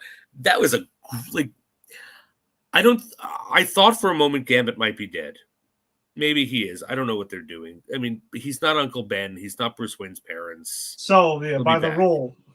Yeah. But if that was Gambit's last moment in this cartoon series, I'm okay with that. That's a great last moment. Yeah, if they're not fucking with us, yeah, there's hardly any other better ways to go out than that. That's the way I want to go out. I want to go out like I want to be in like my 80s or 90s. I don't want to be like now, but I want to go out with a creature, a large robot sentinel stabbing me and going, aha, remember my name, and blowing it up. That's how I want to go out. So at that same time, though, Magneto is also protecting the Morlocks from their impending doom, but he sees that it's coming, and he even tells Leech, to not be afraid, even though it's like Magneto knows what's coming. And I thought that was a pretty heroic fucking thing he does. And at the same time, he's throwing metal around Gambit and Rogue, trying to protect them and stop them from coming to save him. And there's a look that they give each other, and she knows what's happening, and Gambit even calls it out, what's there. So we're to believe right now that Magneto, a bunch of Morlocks, and Gambit all dead, and Rogue holds Gambit in her, his dead body there, and loses her shit and fucking goes and like starts wrecking havoc on this whole fucking thing. Yeah. No, she was not happy. I don't think Magneto's dead. I don't think the Morlocks are dead. I think we're going to find out they he saved them. But I think it's I love though that the character work they're doing with Magneto, right? Because what brought him to this, the death of his best friend, his moral compass, is gone, and now Magneto has no choice but to take up his mantle, and he does it like to the best of his ability, to the point even where like I'll rule, but not as a despot, with someone who will temper me. And as a ruler, I'm going to save my people and put my people first, which he does by trying to save the Morlocks and comfort the Morlocks. And I think it's also important it was the Morlocks because they are considered in the X-Men universe the lowest of the low. Like they live in the sewer, right? They're like the outcasts. So here he is literally a king, or not a king, but a ruler who used to be evil, used to be a terrorist, now is a good guy, trying to really put into place Xavier's principles. And I again, great writing and character work on their end. Shit, there was also a line that when the woman who works for the government, she says to Magneto in Genosha, there's a comment, she makes a comment about something about him with U.S. presidents or something like that. And he says something along the lines of like, something about having terrorists as presidents or something like that. Yeah. Oh no, she said, isn't often that countries elect terrorists as presidents. Yeah. And he says, yes, but it is often that presidents are allowed to act as terrorists. That that line was pure X-Men and like at its fucking core. Oh, it's so fucking woke. God. Yeah. Whatever. I'm not even gonna I don't even want to give that idiotic nonsense even like a train of thought because it's just I know. So stupid. Sorry, I couldn't let it go. No, I know it's hard to let it go, but it's just like I don't want to even give it too much fucking time. But yeah, it was a pretty powerful episode. And I'm not gonna lie, I kind of gasped or just felt super sad when Rogue held Gambit. The idea that he died not knowing that she chose him over Magneto. And in a way, he just went down. And plus, we've just seen their whole history. We just watched this whole fucking thing unfold, man. And also, the reason he got that heated was because Rogue broke free and went after this thing. And it's like he thought she was hurt. And he's like, nah, fuck this. Even if she didn't choose me, I'm not letting this happen. Yeah, it's a heartbreaking moment. It really is. Yeah, super, super powerful episode. And wow, I mean, again, we didn't get the chance to like really dive into this one too much because we were kind of waiting for Fallout to finish. That's why we kind of held off until today. But yeah, that is arguably my favorite episode of the season was episode 5. I could see that for sure. Probably 2 and 5 might be my top 2 episodes so far. Even though I've enjoyed all of them, I think those might be my 2 favorites out of the 6 we've gotten so far. I could see that. Right, we missed an important thing in 5. Nightcrawler is there. Yes. Because Nightcrawler is my favorite X-Men. Nightcrawler's around. I think that was awesome. What else did we miss? Jean Grey's clone. We missed that. Yes. Jean Grey's clone has been having a psychic affair with Scott because in the beginning of this episode, it's like this sort of documentary, like or not documentary, but it's like a news thing about like, hey, this is why mutants are just like us, guys. Don't be racist. And they're talking to Scott, and Scott, like, they're like, you had a son. No, I didn't. But you did. We have the proof. You people are terrible. And he flips out on them. And he goes away, which I get. Guy just lost his son. Leave him alone. And he goes and he has this psychic communication with Jean Grey's clone. And Madeline Pryor. And Madeline Pryor, thank you. And then Jean Grey catches him. And he's like, but that was our thing. And he's like, but that's the mother of my child. And it causes a rift. And she kisses Logan, man. She kisses Wolverine, and Wolverine says, Jean and Scott, that's the way it is. Forget you're just having a moment. It's wow. Like, I love the fact that they have this love triangle between a girl and her clone. Yeah, which replace, you know, like, because it seems to me like Logan at this point in time is kind of like just accepted the fact that like you can't have her. I think Logan is like a dog chasing a car. You see, it wants it, it runs after it, but it wouldn't know what to do with it if it caught it. Or Rick, I don't know. Rick might be running off because they're shifting Logan's focus to Morph now, or like whatever the hell he was peddling. Yeah, maybe. Yeah, that's right. That's right. This is X-Men 69. Damn it! You actually said the name on the show now. Of course I did. Oh my You can't God. give me this information. That's wow. Our group text about this show between me, Rick, and Jason is kind of nuts. But Yeah. No, it's all fake. look. Everything Rick says on the show is what he says in the text. He Yes, just there's doesn't no come on holding for back. every episode. See, yeah, you know what the text looked like if you've heard any episode with Rick on. Yeah, because he's basically just I wonder at times if he's watching the same show that we're watching, or he's watched like some alternate version of it that he's found somewhere on like the dark web or something. I don't know where the hell that would be. But, it's a running joke that we have that he's watching X-Men 69 while we're watching X-Men 97. That's right. Yeah, and Cable also comes back, and Madeline Pryor sees him and is like, wait, she knows like that's her son. Yes. So adding more layers to it, which, by the way, Cable in this series is voiced by the original Gambit voice actor. Really? Yes. Holy crap! I didn't know that. Yeah, they shifted that thing around too. So we do get to see Cable back. Nightcrawler's back. Nightcrawler gets his intro in the episode 6 intro now. So now he's got his own title card. But he's not in episode 6, is he?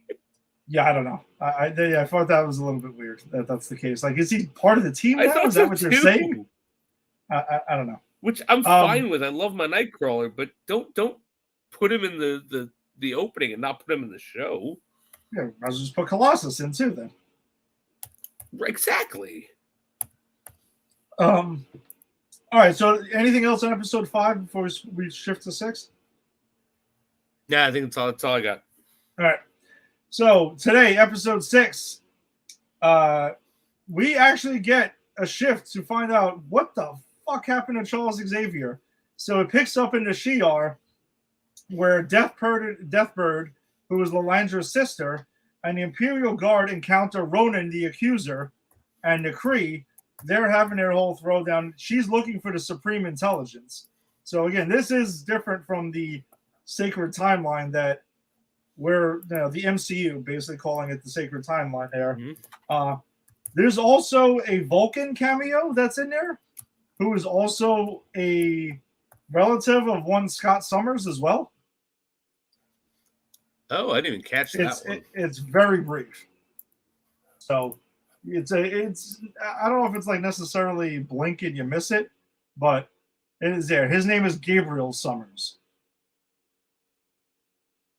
So that, you can go ahead and dive into that, but they don't really go ahead and dive into that. But he's the younger brother of Havoc and Cyclops that's here. So it will lead to believe that, Papa Summers was getting it on a little bit more while he was messing around in the Shi'ar Empire over there.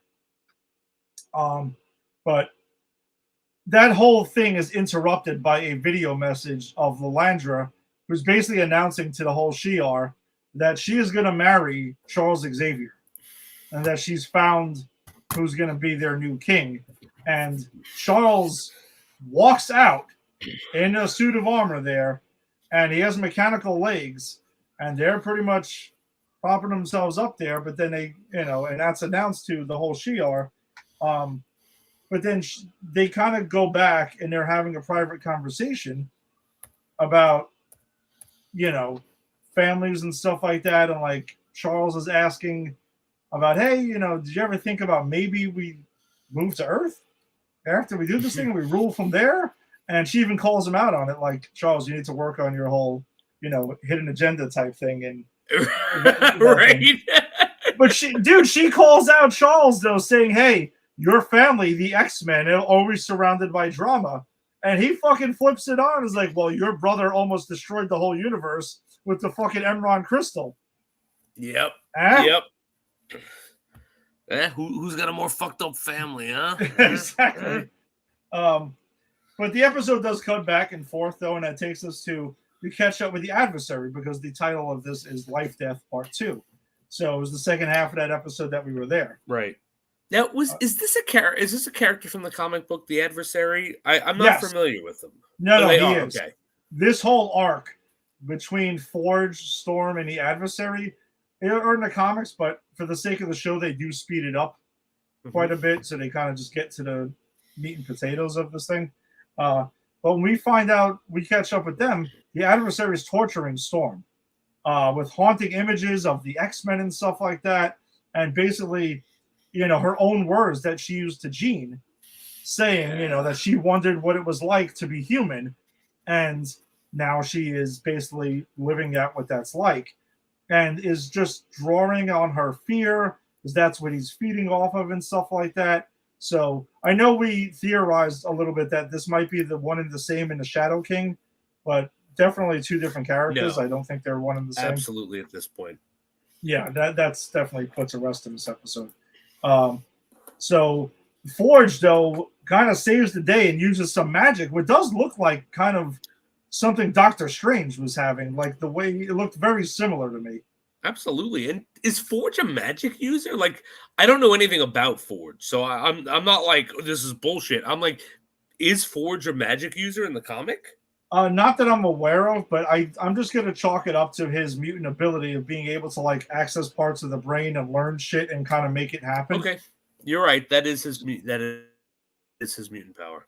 Yeah, so I kind of just chalked it up to that type of thing, which is fine. That's fair. But I was just very fascinated about how it's like the circles like Doctor Strange uses and things like that. It's just very much like MCU stuff with Doctor Strange. So that's also just what I found a little bit fascinating. But essentially has a bite from the Adversary, which we saw last time, and kind of pushes him away. And it looks like he's defeated and disappears for a little while. Then it cuts back to Deathbird. She's pissed that Charles, a human, is going to be the king of the Shi'ar Empire. She's not having that. She suggests the right of an Indarshia, which is basically a test for Charles, and that's to wipe his own memories of Earth and his family, and that Lilandra has to do it. And, like, honestly, what a bullshit challenge. Like, I don't know why they even for a second entertain this. Like, all right, so if you want to prove that you're not just trying to take us over from the inside from Earth, you have to purge your entire memories, purge your entire personality, become someone different. Even though you're one human Terran guy in this place, how are you possibly going to take this over? Like, this is Shi'ar Empire. Like, I don't know if we like, we're real ruthless. We'll just kill you if we think you're going the wrong way. Like, I don't know. I felt this was a bridge too far. Like, how could you possibly expect Xavier to do this? Well, even Charles calls that out. He literally says, he tells Lilandra later, she's gone too far with this. Like, you realize what's going on here, right? Like, what the fuck? But I thought it was fascinating that she describes Earth and Earthlings as a Milky Way ghetto. Yeah. That was awesome. That was hilarious. Actually, as a matter of fact, I think from now on when we talk about Earth, you and I, we should just call it the Milky Way ghetto. Milky Way ghetto. No problem. That's fine. I'm on board with that. And his inferior freak fluids. Oh my god! Running through the veins. the inferior freak fluids was hysterical. Like I actually really enjoyed the Deathbird and Charles Xavier banter. I thought it was hysterical. That's the highlight of the fucking episodes, and one of the highlights. I have And another when I love when Charles goes, "Oh, yeah, I forgot my real power," and they're all in class, and he's standing there eating. Yes, I'm going to teach you about what life is really like. I love that. That was one of my other things in this. So basically he's going, looks like he's going through it. He's going to wipe his memories and stuff like that of everything. But as it's happening, mentions Earth, he's okay with it. But then when they mention wiping the X-Men is when he hesitates and is like, fuck that. And then Deathbird jumps in and calls it out. Like, look, see, he's hesitating. See, he's full of shit. And that's when, he mentions, oh, I forgot my real power. Puts all the Shi'ar into a fucking classroom with a board and everything. He's eating an apple. Is even telling Gladiator to put his fucking hand down and only to raise it when he wants to. And literally gives them a class in session saying, you guys are hypocrites, dude. The Shi'ar walks around, tells all these races, hey, you guys can be great if we fucking chop your knees out and make sure that you don't become great and that you'll fall under. You've been doing this forever. I've been reading your whole fucking history since day 2 when I've been here. So he is like literally giving a master class to this whole thing. Which I was Charles is a badass, man. I love that moment. As a teacher, I love that moment. I'd love to be able to be in the middle of a conflict and go, wait, I forgot what I'm really good at. Sit down and shut the fuck up and let me teach you something, I wish I could do that in real life. So he's teaching them, essentially about idealism and the coexistence is possible because this is his whole jam, like that he's done his whole life. Yeah. And even Lilandra at one point says, why don't you forget all that? All you're fighting for is equality back home. And you've gone through all this shit just to be equal. Like, you can be higher now. So this is him kind of like telling them all, like, idealism's there. He even has an interesting conversation with Gladiator at one point because Gladiator calls idealism crazy talk. Yes. And he even says, I have a friend back home, Magnus, who would have agreed with you on this. And you can see he has a deep, he's sad, man. That he hasn't. He says, and I'd like to remember him, or I'd like to see him again. Like, he misses him. And that's always I think for me, there's so many good things about the X-Men comics and cartoons and whatever. But for me, the Eric Magnus Charles Xavier relationship is really what brings me here. One of the things that brings me here, because I love the fact that they're such badass enemies and they're so powerful. But when they're separated, Magneto goes, shit, I got to take up Charles Xavier's reins. And Charles goes, shit, I miss my friend Magnus, who tells me off sometimes. And I love that. It is one of the most interesting dynamics of everything X-Men. Basically though, the class part is interrupted when there's this huge vision of Gambit that shows up and is blown away. And basically Charles is woken up out of the astral plane, and he finds out that the X-Men have, he believes they've perished. He has to go home immediately. He's he even tells Lilandra in this whole thing, if me going back to the X-Men ends our whole, what do you say, galactic affair? Galactic affair of a galactic liaison or something like that. Yeah, so be it. I'm not letting my I have to get back to my family. Enough with this shit. He even says at one point he has guilt because he's I've been out here eating fruit and having a good time. He even says making love at one point, and it's just I've let this happen. I've been on the sidelines too long. I need to get back in the fucking game. And that's where his arc kind of ends in this episode. But it also jumps to wrap up what happened with Storm. The adversary is kind of back because Forge has that bite, and they go to this pre-World War bunker where there's a potion that can heal him, like a cream, but it has to go through this entire dark hole, and that's why he goes, and it's a tight crawl space, and he realizes that she's not good with that. That's right. She does it though for him. She even says she loves him before that and goes to do it, but her fear and uncertainty brings the adversary back because he's feeding off that again. And they have this like exchange, and they're getting all into this shit, and it helps her find her self-confidence. And we find out that she's been kind of part of the reason that she doesn't have her powers. It was this white lie that she's believing. And I love the fact that the writers in the show did their homework and remembered that a big part of Storm's character, and I don't know if it's in the comic, I just remember it from the X-Men 90, actual 90s one. Yeah. But the fact that a big part of this Storm's character is the fact that she has claustrophobia. I love that they brought that back and made it a big thing, and like her made it a metaphor. It was symbolic of her conquering her fears, right? She gives in to her fear, and it brings the adversary, and the adversary completely tries to throw more shit at her to make her afraid. And it's what brings back her powers, because it's like, no, wait a minute, I have to conquer this. I am in control. And I thought that was such a great moment. Yeah, and she gets it back, and dude, the fact that she comes back as like classic X-Men looking Storm, yes, with the long hair, she's got the black and yellow suit, and she's badass there, and defeats the fucking adversary. He, at least for now, is gone, and she helps Forge heal, gives him this cream, but then they're watching TV, and they find out about Genosha as well. So now Storm and Charles are obviously on their way back to try to find out what the fuck is happening, because the team, obviously needs them now, because they found that at the end of the last episode. Now, the very last scene in this, which kind of felt like it was a post-credit scene, but it wasn't.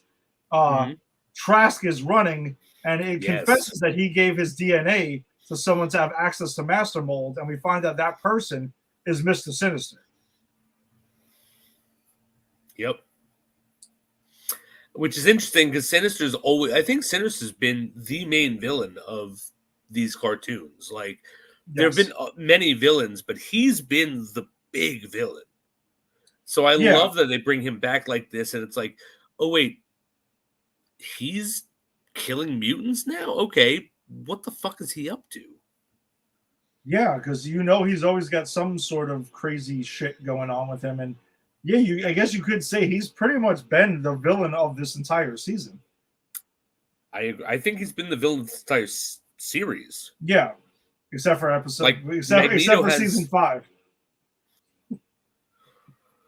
No, I mean, look, I'll still say he's the villain of the series, because he's the only villain that in any of it happens in episode 5, gets a whole origin story explanation. It's terrible. It's shitty. I don't want to see it again, but they dedicate a whole episode to him where no other X-Men is in it. So I think even season 5. All right, fair enough. I had to take the dick there, because I was like, I understand. God, I fucking hate that episode so much. Look, that was a shitty episode, and season 5 was shitty. Like, let's be honest. But listen, just another fucking banger of an episode, man. Like, they just keep bringing it every single week, and good. Dude, something that's crazy? I want to applaud X-Men 97 so much for as much as I love Wolverine, they're not relying on him whatsoever. No, I agree. I agree, and I like that too, because it's an easy fix. It's easy, right? Everyone loves Wolverine. And I think when we talked about who's your favorite X-Men, we actually said except Wolverine, right? Because of course he's everyone's favorite, right? Mm-hmm. The fact that he's been taking a back seat while they explore other things, I agree with you. That's awesome, because we don't need more Wolverine. Everyone loves Wolverine. If Wolverine is the star of every one of these episodes, you're just trying to attract audience members. You're telling a good story. It's an ebb and flow, and I hope to get a Wolverine episode. But we don't need him to be the star of everything.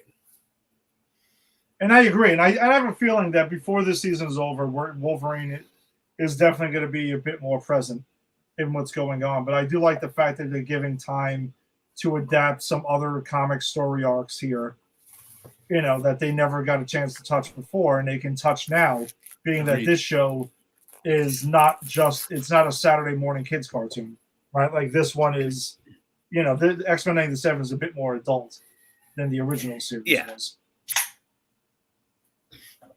Absolutely. I mean, they did such a great job in that original series for adapting these comic books with the younger audience, but now that it's an older audience in mind, they can adapt these comic books, and it doesn't have to be cleaned up, because these things, I mean, it's adapted from comics. They're not raunchy or anything, but there are sometimes some adult themes or whatever, and it's nice that we can get them here where we couldn't get them in the old one. Mm-hmm. And I did see recently that the directors of X-Men 97 are throwing their name in the hat to be like, hey, we want to do like an X-Men not live action. They want to do an X-Men like animated movie. Oh, all right. I'd be interested. Yeah, I'd be all for that. I mean, why not? Hey, even if it's in the theater or Disney Plus or whatever, I mean, shit, bring that shit on. Look, if it's done well enough, let's not forget Mask of the Phantasm. Yep. I'm sure a lot of people went, oh, why would I go see that? I can just watch these 22 minute episodes. But that's a good movie. It's a legitimately good movie that was put out in the theater. So I would pay theater money if it was good. Absolutely. All right. Anything else on the episode before we wrap this one up? No, I got nothing. All right. Well, that does it for us this week. Thanks for joining us as always. If you joined us on the Facebook live stream, be sure to check out Granny's Peach Seeds Facebook group, because we share a bunch of cool stories and other trailers and stuff like that that we don't get to talk about on the show. So check us out there. Check out popculturepros.com and also Pop Culture Pros on Facebook, because that's who we are presented by. popculturepros.com. YouTube, subscribe to Pop Culture Pros. On X, Twitter, you can... Twitter. Tweet. Wait. X, tweet. Okay. Go ahead and follow at Pop Culture Pros as well. And wherever you found your audio-only podcast, subscribe to Pop Culture Pros. We'll be back next week talking about X-Men 97, Episode 7, and we will have more. We will just have to discuss that offline and figure that out. So, because we will be starting the X-Men live-action rewatch very shortly. So, be sure to check us out there. We are nowhere near done with the X-Men by any stretch of the imagination. Oh, no. This is X-Men country now. Yeah. So, check us out there. All right? We'll talk to you next week. Peace.